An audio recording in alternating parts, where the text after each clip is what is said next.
please help me welcome Brenda Litman, Dona Kos, and Joan Porter Eisman. Come on up. Okay. So your three-person exhibition is entitled Nature, Transformation, and Vision. How did the idea for this show come together, and how do you three artists know each other? Shall I go first? Sure.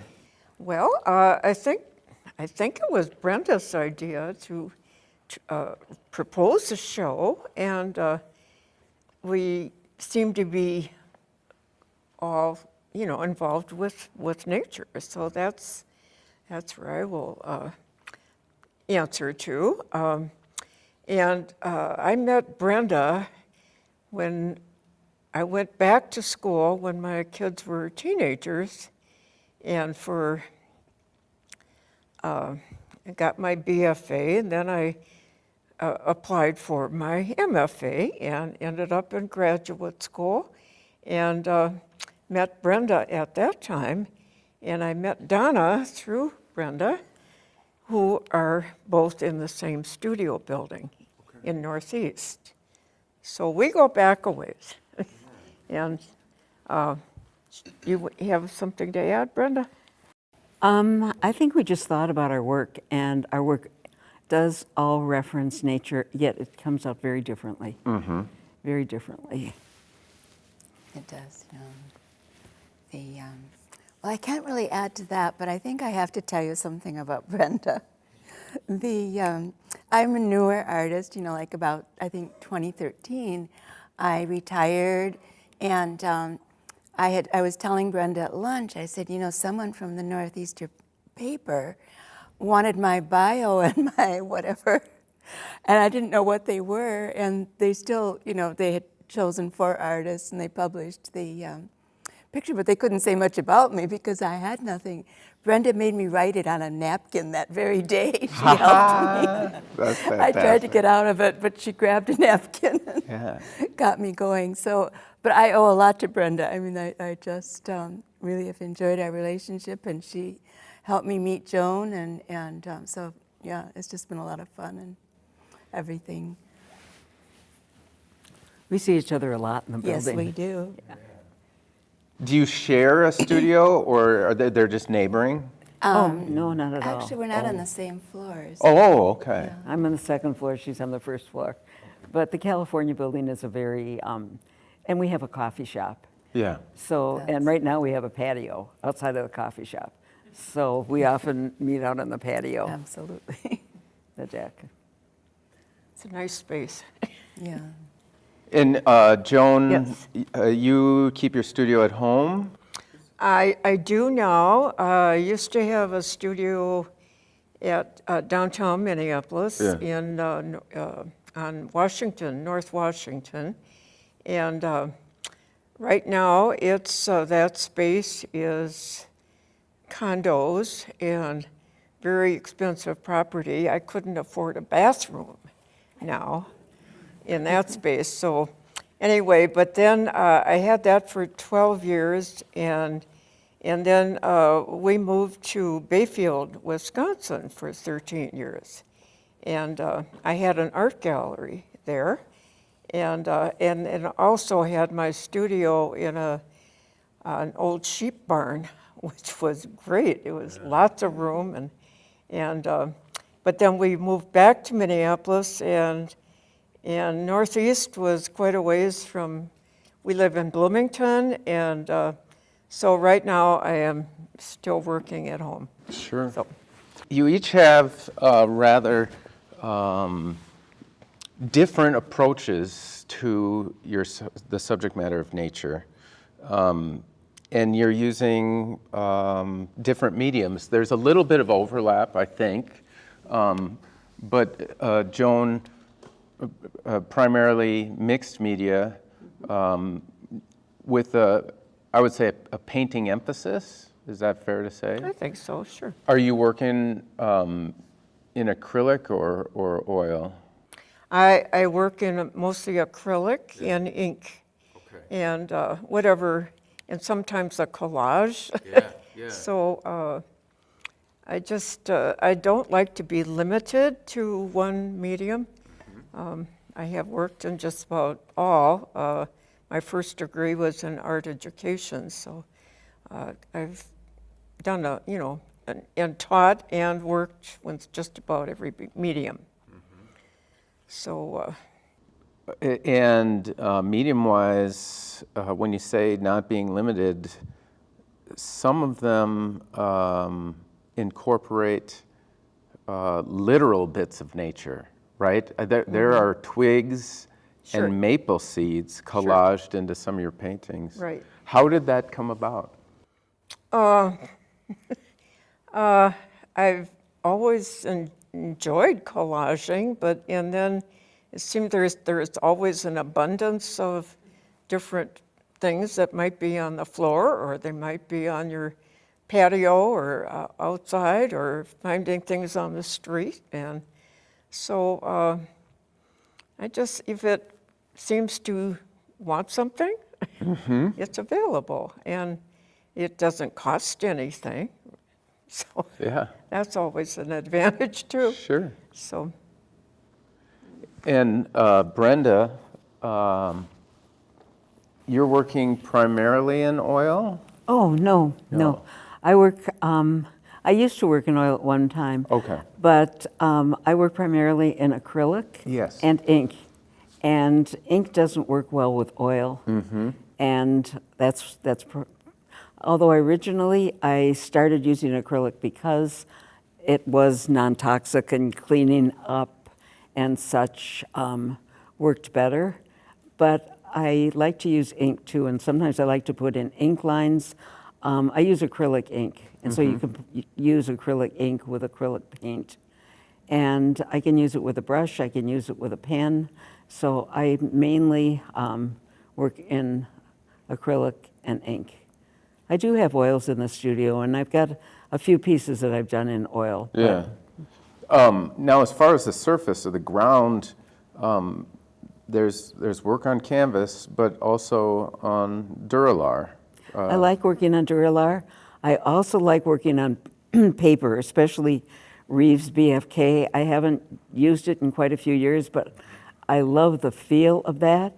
But then I started working on Duralar a few years ago, and I really like the kind of spatial feel that you get using Duralar and putting like a white behind it. So I've been using that, and also working on canvases and clayboard. Do you have a favorite ground or surface? It changes. Right now, I really like the Duralar. Someday I'll go back to BFK. I love the feel of BFK. And then canvas is always for certain things. Yeah. So it depends. In Duralar, for those that don't know, a polyester film, Right. like a plastic paper, we Right. might say, thin. Does that surface need to be treated in some way to promote the adhesion of the paint? No, but if you the very first time I used it, I splattered, and then I moved it quickly, and all of a sudden everything just sort of moved around. And I ended up making actually an interesting painting out of it. I thought it was totally a ruin, and a friend said, "You can work with that." So I think that, and I did. So I think that you get to know every surface that you use. So Sure. no, I don't have to prepare it at all. But I do know that if I would put ink on it, I wouldn't just quickly move it across the table. Yeah, yeah.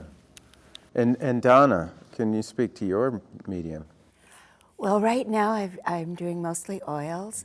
I started out, as I said, I was kind of new on the scene. Yeah. And I went to Dick Blick's and I bought inks and charcoal and graphite and oil paints and acrylic paints and gouache and watercolor and tried them all. I started out doing portraits and then some acrylic paintings. And then I started maybe 4 or 5 years ago switching to oils, and I just can't get out of it now. I keep saying, I did take my watercolors out last week for the first time in about 5 years, and it was a disaster. I think I sort of forgot how to do it, but I love oils. I love the way it moves around the canvas, the feel of it. I do worry about the toxicity, but not enough to quit. I don't think I'll go back to anything. So speaking of the other mediums and earlier work, these those two are- pieces are earlier works of yours, Donna? They are, and the first is charcoal, and the second is acrylic. An acrylic paint. And I haven't done a lot of architecture, but that was a photograph that I took. My oldest daughter lives in Switzerland, and I saw that church out the train window. Sure. So I took a photo of it. It was a long way away, but enough to see what it was. And it's one of the few things I've done from a photo. I don't usually do that, but every now and then. So if you're not working from photos, do you work primarily from life or plein air or imaginatively? Pretty much imaginatively now. I started out doing, with photo, at least a couple photos. But right now these past 3 years or so, I love the feel of the canvas. I like squares and fat rectangles, and somehow I just let the canvas. I don't really know how to explain it, but just kind of talk to me, and it just comes. I keep working on it. They're not always successful, but most of the time I like them. So When you run into a work that isn't successful, how do you address it? I have a fairly large studio, so I hang things on the wall and kind of stare at them a lot. If I take a little break, I'll just stare at the painting to see what I can do to fix it. Sure. And I guess I just keep at it, Early on, I had a series of acrylic paintings before I switched to oils. And I decided that the dumpster would be the best place for them. But I didn't really want someone to know there were my paintings in the dumpster. So I took a little roller with white gesso, and just anything that would identify me, I kind of rolled over it. And then I put them against the wall, and another artist from upstairs walked in, and she said, "Oh, I love your new series." It still went in the dumpster, but it really kind of, punctured my balloon or something. What am I doing? But I don't do that anymore, but I did with that 6 or 7 paintings. So now I just kind of keep at it, and I've painted over a few. Sure. But mostly I eventually get there. Yeah. And some get there very quickly. It's just, I never know. Yeah. But it's pretty much intuitive, and Sure. I don't know. Your imagery is representational. We look at your work and we can identify things and name things. And Brenda, yours is less so. This is one of Brenda's pieces. Well, I think that's pretty representational. Yes. That is a flower. This is true. And here's another one. If I can get this, there we go. Another flower. So did the work on display now originate with representational imagery or representational source material? Well, my work is always influenced by nature. Yes. And a few years ago, I did a series. I was very bothered by what was happening at the border. I'm still pretty bothered by what is happening at the border. Yeah. So I did a series, my immigration series, and I used nature's garden as the metaphor. And since then, I've been thinking that we're all blossoms in nature's garden. We are all part of nature.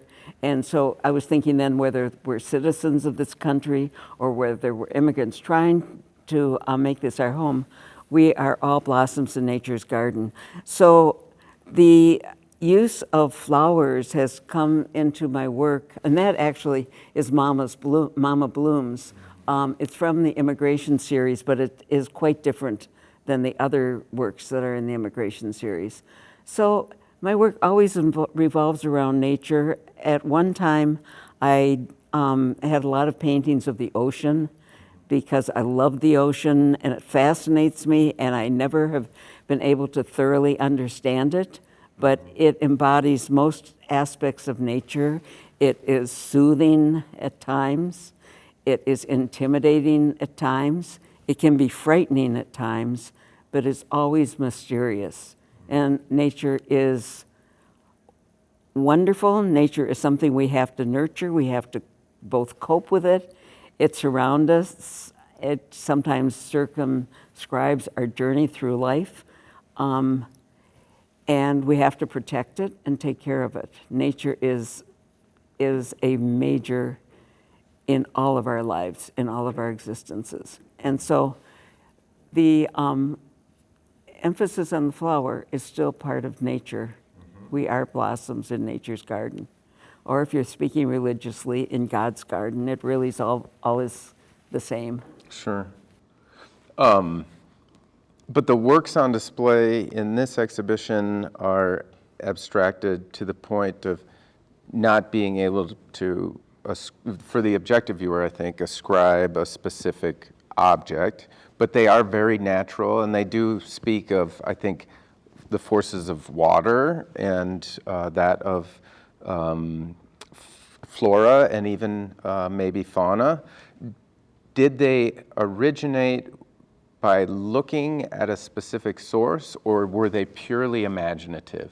Okay, the works in this exhibition, other than the flower ones on the second floor, they were really influenced by the pandemic. Sure. The triptych that's near where you come in is called Sheltered Journey. Yeah. And it didn't start out with that idea, but eventually it evolved into Sheltered Journey because I was staying home so much during the earlier months of the pandemic that I really felt like I was on a sheltered journey. The series, there's a series which are 2 on 2 on the wall on the second floor. That's the joy of the stroke meets the turmoil of the times, because my work is all mostly with a very gestural stroke. I feel that the gestural stroke is a natural means of human communication, and we are part of nature, so it all circles back. And even there are a little series of the waves of my mind. That's sort of the inner, but it also refers to waves. So it's like taking maybe the ocean waves and putting them in my mind, and the waves of my mind. So those are all influenced by the pandemic and kind of going into myself a bit. Sure. And they have a very personal calligraphy, I would say, a personal mark making, which, Joan, you also have a very personal visual language that's relates to symbols. How did that come about? I'm not sure how it came about, but I've been doing art since I was about 4. So I'm very comfortable with images of trees and nature, foxes, things I admire. When I was in graduate school, I noticed I was very aware of different cultures, especially over there where we were meeting different cultures all the time. And then my immediate families were fairly recent immigrants to this country, so I grew up with accents, and so I was, was very, very comfortable with that, and the similarities between all these cultures kind of really spoke to me, I guess, and seeing all these similarities and in the visual language, we could understand, whatever country or background we had. A lot of these symbols were universal, like say the fox exists all over the world, from the Arctic to the to the jungles. There are foxes of all colors, and we're all different colors and races and things. So to me, they're metaphors for something else. And so I like, and they're reoccurring, I think, symbols in my own work, like the symbol of the tree. I think that started when a tree fell on our house when there was straight line winds or a tornado when I was a child. And I still remember that feeling of forces of nature coming at us and knocking down trees that were in the yard. And then I was born near the Mississippi and grew up near the Mississippi River, so water and rivers and lakes and streams, coming from this area were very much a part of my thinking. And so, but all these symbols, everything I put in my work has a story behind it. So. And you talk about the universal aspects of the ubiquitousness of foxes. How much of your symbol use is to tap into the universality of those symbols, and how much of it is personal? Like they're meaning something to you that's not, that they wouldn't mean to someone Oh, else. I see what sure. I think they are personal symbols primarily, but they also can be grasped by other people, I think. And there's a feeling behind all these things that appear in my works, like say there's one called the Northern Lights, which, it was an experience. So a lot of things that are symbolic are from personal experiences. The fires that are occurring in the West and in our own state, and are very moving to me, and very something that can't be controlled, mostly controlled, but these sometimes are forces that we can't have to deal with. Well, this through thread of nature, all three of you, to me, imbue your works with a sense of awe and reverence for nature. Is that fair to say? And Sure. have you always had, and this is a question for all three of you, have you always had a love for nature, and where did it originate? If so, and if you haven't always, when did it start and why? Okay. Well, I think I started as a child. I can remember going up to my grandparents' farm and seeing the nature at work there, from things growing to chickens, to watching chickens having their heads cut off, and so things that were vividly. I should say, quite vivid, yes. So I think, experiences with nature is, and then when we lived in Bayfield, we had lovely old trees growing on our property, and they were just, like 100 years old or more, some of these trees, and I loved that.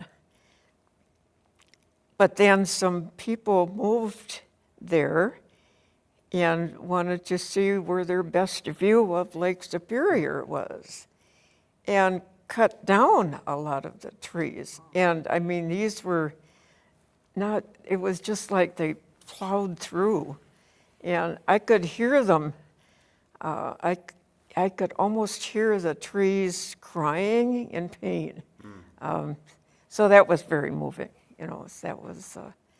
So I think, you know, in appreciating the nature we have in our suburbs or in the city itself, we are very lucky and fortunate to have parklands put aside. We live close to Bush Lake and go for walks there all the time. And my husband swims in there all the time, including now. You know, so, Wow. so there is a lot of nature that I'm surrounded with, and reverence for it, and appreciation. Brenda, how about you? I don't think I thought about it that much, but as Joan is talking, I'm remembering when I was a child, how I used to love the flowers in my mother's garden. I used to like to walk. The Mississippi River was maybe about a half mile from where we lived in Highland Park, and I used to like, as I grew a little older, walking along the river. And I can distinctly remember, I was never a sunbather, but I can remember sitting outside and loving feeling the sun on my back, and I do to this day.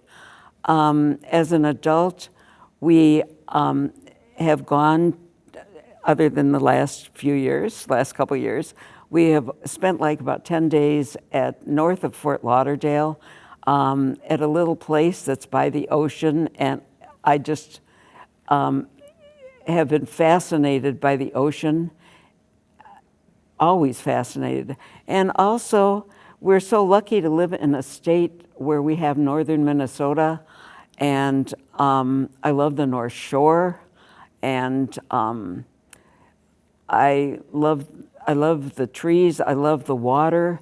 There, it's again mysterious. So there's always been nature surrounding, whether I've thought of it or not.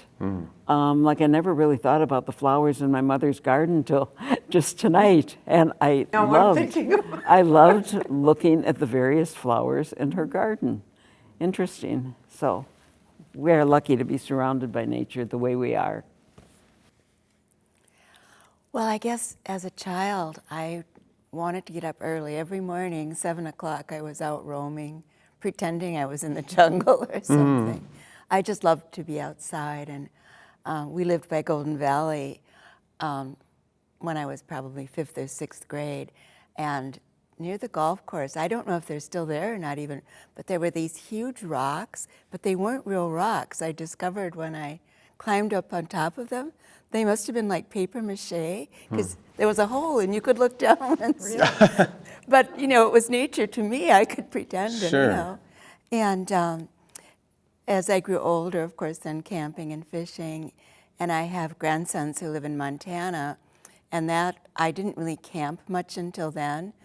And they camp, you know, all 12 months, and I had to do it, you know. They expected me to be there, and I grew to love that too. It was, you know, the mountains are beautiful, and they were willing to take me everywhere. And my one grandson, the oldest one, would always say, "Now, Grandma, it's going to be well worth it when you'll really enjoy it." And we'd be up at the top of a mountain or something. And I just got a call from him a couple weeks ago. He said, "Grandma, I'm on top of a mountain," and he is an EMT and was, I don't know, he has to go out and check for smoldering fires and carry his bag, you know, and his board, medical things with him. And so I guess they, you know, for that part of nature, my grandsons were maybe responsible. I myself have daughters who do not care to camp at all. But yeah, I love nature, and I particularly love trees, which is why I just can't stop painting them. And I spend, when I get up in the morning, looking out at the trees and just staring at the branches. And the energy that trees have, I think, is something that amazes me. You know, if you walk up to a tree, you can feel the energy. And I know they used to make fun of tree huggers, but you really, you know, if you hug a tree, you do feel that energy. Or if you lie down with your head, you know, near the trunk of the tree, you can feel it. So I think that's what I try to get into my paintings. I don't know, but it's just part of somehow how I paint. Sure. But yeah, that's. Sometimes on my way to the studio, I stop and walk by the river, the river road. If you come off 394 from St. Louis Park and go through a little bit of downtown, then you can take the river road up and walk along it, park your car and walk along it. And it's a nice walk, and you can, it's amazing what they have done with the river in Minneapolis, near downtown. I think a lot of people don't even realize it's there, and that you can walk along it for quite a long distance.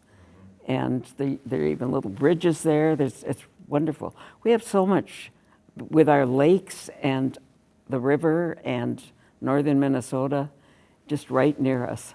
Certainly. That's wonderful. Yeah. Stepping back from the heady conceptual stuff and just nuts and bolts, process-wise, how do you start a painting? All of you. How? Started. I don't envision a particular thing in a painting. I just go at it with color. I love color, and do a kind of and cover everything, and then from there start in putting an image that I may keep, may not, you know. So I just go at it. Yeah.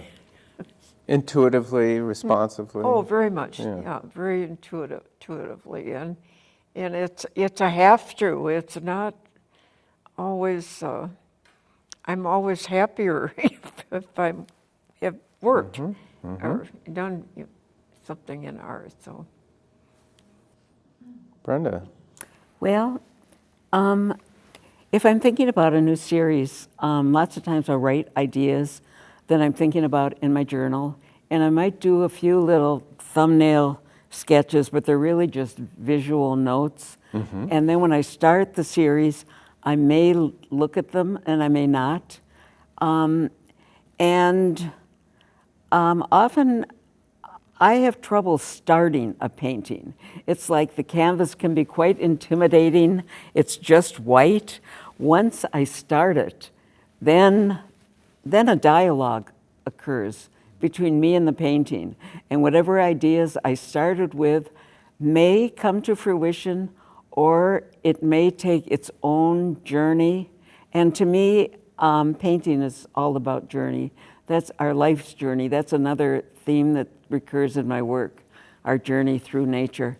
So the painting does take its own journey, and I have to respect it as it moves along. And that's part of the challenge, that's part of the joy, that it's sort of eventually, it's a puzzle that eventually makes sense and works its way out. And then that's sort of magical.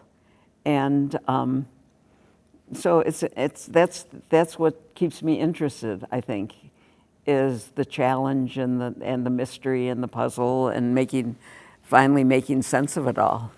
How do you respect the journey? I mean, what form does that take? It's just a dialogue, and I realize that it's not just my will anymore. It's a dialogue. It's two ways, and I have to respect that. And I have to move with it and go with it and see where it takes me. And so I work very intuitively, but then I stand back and then I look at things analytically too. There's two different ways. And I can make changes over long periods of time, and eventually things may work out. Usually they do, but sometimes they work out in there have been times when I've actually lost something that was really kind of special as I've kept working on something. And when it finally does work out, it's working out in a totally different way. And I can kind of wish that maybe I had stopped and preserved what I had at an earlier point in the journey, but it's gone. And something else has to be worked with. Sure. Have you ever worked a thing to the point that it became a dumpster series like Dona's? Not a series, Yeah. but certainly I have plenty of works in my studio, old works on paper that have never worked out, but on the other hand, sometimes they still do. I'll take them out and work on them. And I did one time throw away a very small little painting on paper. I threw it away in the garbage, and then I pulled it out a little later, and it just needed 1 or 2 strokes of paint, and it was a little painting, which eventually sold. Yeah, I had a show at, I think it was Bloomington City Hall, and that was the only one that sold. Fantastic. So things work out in strange ways. They certainly do. Dona, how do you start a painting? You know, I choose a canvas. I love custom-made ones, but I can't always do those. I set it on the easel, and I kind of touch it. It sounds weird, I guess, but kind of decide how much I want to be sky, you know, maybe 2/3 or maybe 1/3. With your hand? Yeah, I don't know, I guess it just makes a picture come to my mind by doing that. And then I try to move the colors around too, not with my hand, but you know, as I'm painting them, to get some kind of motion going around. Yeah, I think that's as much as I can even think. It just happens then, you know. Sometimes I lose it, you know, and labor more on it, and sometimes it works out just the way I wanted it to.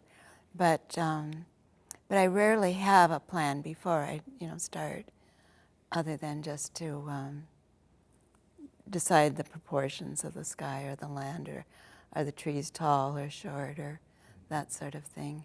And that's oil painting, you know, other things. I did have a watercolor experience like yours early in my first year of painting, and I painted 3 figures small from drawings and then made them into little watercolors, and they were all bad because I didn't really know what I was doing. And I set them on a shelf, and then a few months later, I picked them up, you know, to straighten up the shelf, and one of them almost seemed like it was good, you know, after all that time. So I signed it. I even framed it with a cheap frame, and hung it in my studio. And then, maybe a few weeks after that, I found the drawing that inspired it. Well, it had been a horizontal drawing, but I signed it and framed it as a vertical drawing, watercolor. And but it looked okay that way. It did not look okay the way I did it. And, So changing the orientation. yeah, but I didn't do it on purpose. You know, Yeah. I just, when I picked it up, I looked at it vertically and didn't realize that I had painted it horizontally. But that was a few years ago, and it was hanging in our coffee shop for all those years, and then 2 people wanted to buy it, and one person bought it, and the next person, of course, didn't. So Marco, who owns our coffee shop, brought that person down to my studio, at least to talk to me. Yeah. And she was so disappointed, and but I had cards of that, and I gave her a card of it. But it really wasn't a very good painting. I mean, I'm sure that's why it hung there all that time and whatever, but just a strange No, no. Things hang there all that time, all the time. That has nothing to do with it. It was a good painting. I saw it there. Yes. Well, it was, yeah. It was upside down or changed around.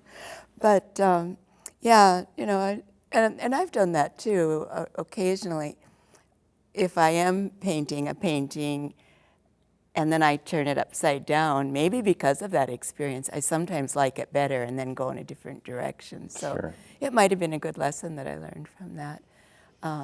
It's always a disaster, though, if I decide to put the wire on the canvas first. Oh. You know, just to make it easier to hang up when I want to study it.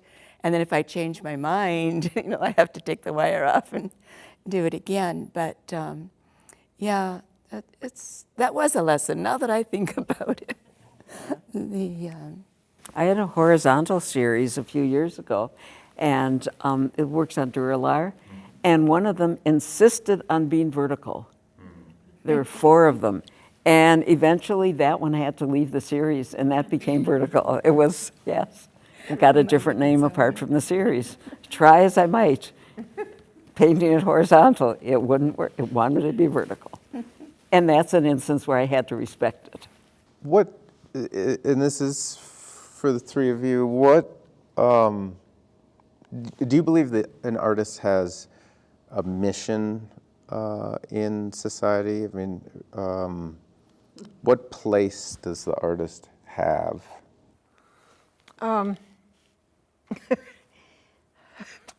I guess I'm thinking back at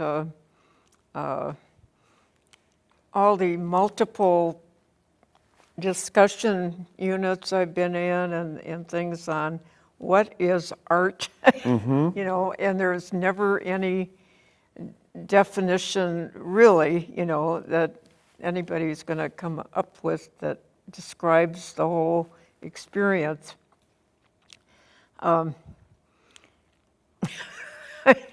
was just thinking of different thoughts here. I think one mission is to point out what you are seeing or feeling, or point out to your viewers and make them a part of your art experience. When there is some kind of understanding, whether it's spiritual or literal or whatever, it's a shared thing, you know. And or say if I were a political artist, I would point out something in politics that needs to be addressed. But something that's important to me, you know, I guess if I want to share it with somebody else visually, I think that's kind of one of my mission would be. So many thoughts are going through my head now with all this discussion going through.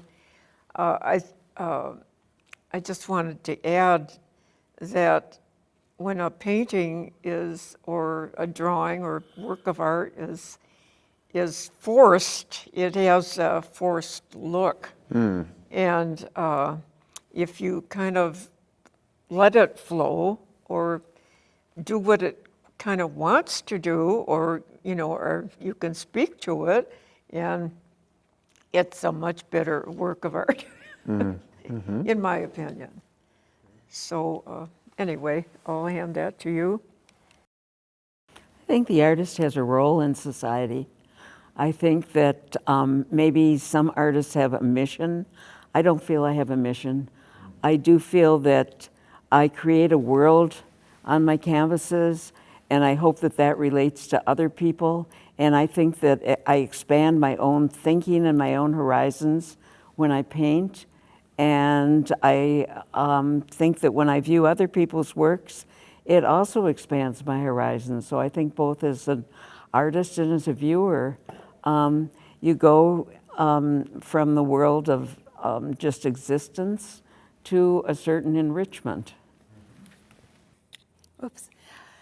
You know, I've given it a lot of thought, but I think that either a sculpture or a painting occupies space, whether it's a wall or, you know, in the middle of a room, and I think it changes the energy in that space.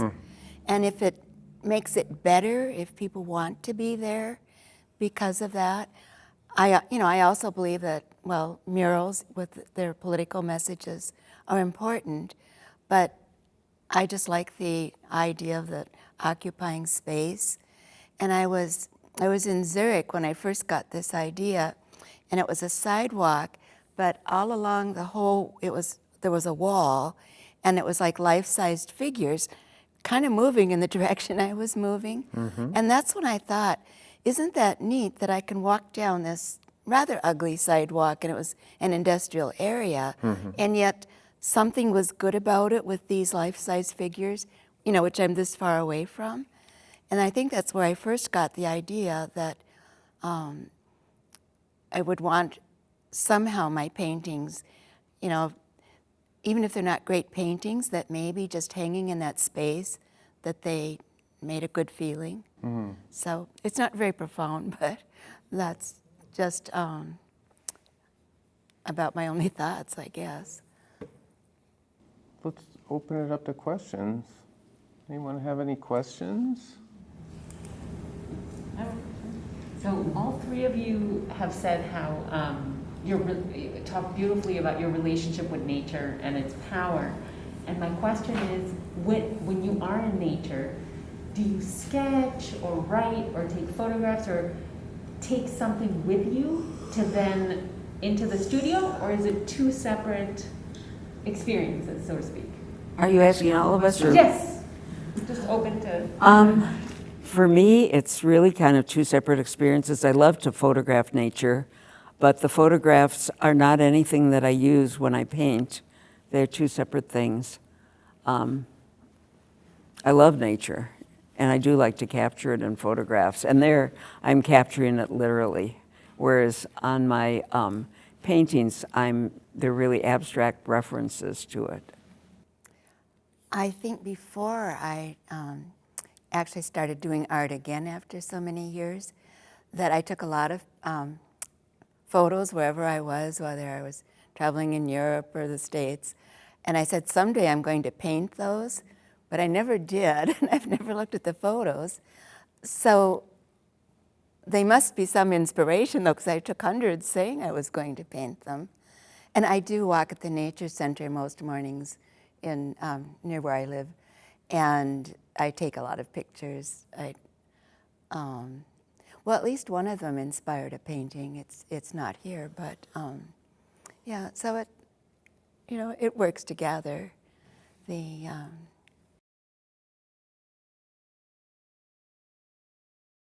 I have, if there is a certain, I was thinking of Winona, especially that area. I have been inspired by that area with the Mississippi River. So very often we'll take photos of a certain part of that bluff country down there, or there's trees that are survivors that live in the river, and their roots are covered with water, but they still survive. So I think like photos can be an inspiration, but I think I maybe will look at them but not be inspired by them memory-wise, more than so. Can I add one thought? I had you know Victor Cagliotti. He was my advisor in grad school, and said that, and it's always stuck with me, that art is felt, not seen. And so that was something that's always been kind of in my mind. If looking at art or doing it is somebody else feeling the same thing I am, or similar feelings, thoughts. I was lucky enough to take some painting with Victor as well, and I wish I had met him earlier in my art studies and art career, but I do remember students being terrified of Victor because he was a real artist, a real painter, and he had a lot to teach, and his expectations were high. And so just to hear that name made me happy. So thank you for saying that out loud. Well, it's fun to hear from the audience too, with their, you know, what your inspirations are, or thoughts. Thank you. Any other questions?